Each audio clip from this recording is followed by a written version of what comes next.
Kenapa kita jodoh kita, keluarga kita hancur punah, perniagaan kita tersekat-sekat tak lancar. Kenapa? Sebab ini semua angkara jin jahat ni, yang setan-setan jahat ni kan. Sebab dia suruh kita pergi jumpa seseorang membuat syirik kecil pada dalam diri kita supaya mengikut jejak langkah iblis.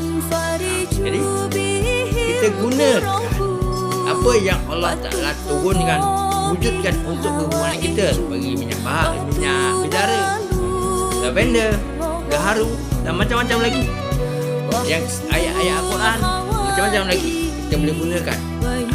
Jadi jangan kita menempah teket neraka, tempah teket syurga dengan anugerah yang telah Tuhan Allah Ta'ala bagikan pada kita. Bye-bye.